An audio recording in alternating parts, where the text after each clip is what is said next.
I've been thinking, theism is very flawed. Most religions are restrictive or bigoted. Most religions, especially monotheistic religions, don't recognize humans as being intrinsically valuable. They claim our value comes from our Creator, not ourselves. They claim that our Creator is all-loving. The argument is that God makes us think right from wrong, and that God is the basis of why we are special. Well, I would argue that we are special, but not because of God.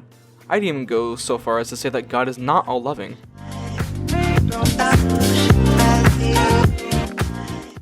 God allows pain. No, really, that's actually part of the argument. God allows pain in everything, even unnecessary things like animals that are bred for food. Animals suffer and go through immense pains for pointless reasons. Why would God allow animals like cattle to have pain? He clearly designed them to be part of our diet, or vice versa, clearly designed us to have cattle be part of our diet, and he knew that we would put them through that kind of torture just so we could get food. Hurting them, torturing them, feeding them a minimal amount, all for food. Why would an all-loving God allow a specifically designed animal like this to feel pain and suffering? One could argue that the pain they suffer brings us food so we can eat. But why? Why make them suffer just so we can eat? God could simply not allow them to feel pain, and the way we treat them would be perfectly justifiable from a moral standpoint, since they seem to be specifically designed to be part of our diet or vice versa. In fact, why allow any animals that were specifically designed or bred by either humans or God to be bred in captivity to just be eaten feel pain? Why would he allow that? Pain is the basis of all suffering, and I don't think an all-loving God would allow needless pain to float around just so we could eat his steak.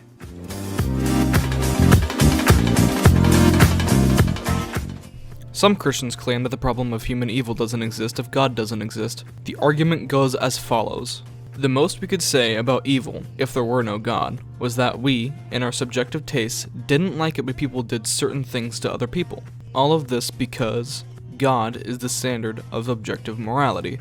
And without God, all we could say is that we personally don't like it, not that it's bad. Therefore, the problem of human evil can only exist if there were a God. First of all, this does not present forth any evidence to say that the human problem of evil does not exist if God does not exist. This is just rhetoric. Second of all, this is just belittling the human mind. It implies that we are not able to comprehend morality when it comes to good or bad. Except we can. Many people understand that unnecessary suffering like murder is bad. Even atheists who have never known God understand that murder is bad, and they can explain why it is, even without God. In the case of secular humanism, humanists understand that humans, since we are sentient and intelligent, have intrinsic value separate from God. This can also be extended to animals. Some animals have higher intelligence or display higher amounts of sentience than other animals, so we attribute them higher value. This kind of mindset allows us to see things like murder as bad because you're destroying a human life, and by extension, a sentient life. Now, to the theists like this that claim that atheists can't be moral without God, and if they are, they have known God in the past, I have a question. I was never religious. My parents aren't religious, and I just made a moral claim that humans have intrinsic value and that murder is bad because it impedes on that intrinsic value. So how do you explain me saying that or giving that claim without God? Well, that was just a little challenge for some theists, but really back to the point. Since humans can see things as bad by themselves and without God, the problem of human suffering persists even if God doesn't. And if he did, then why would an all-loving God not end human-based suffering? The same theists that claimed the earlier argument claim that it is because of free will. But here's the thing. If God designs all humans and knows what we are going to do, is it really free will? Think about it.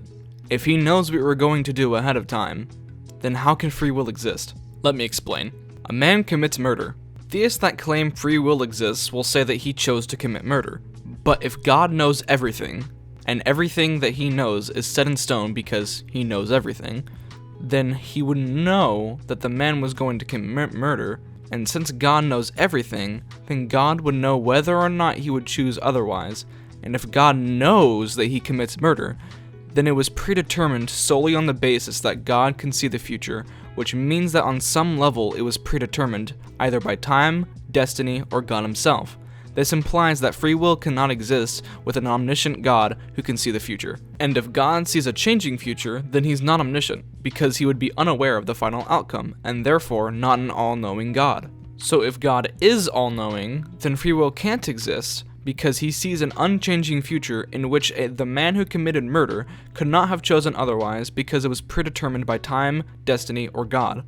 And if God designs us, and all of our actions are on some level predetermined, then he either staged a murder that caused the suffering of possibly dozens of people, including the direct victim, or he willingly withheld from changing the course of destiny. This shows that he either causes direct suffering, or he allows it to happen with no discernible reason. In both cases, he is not omnibenevolent, and in both cases, he is malevolent.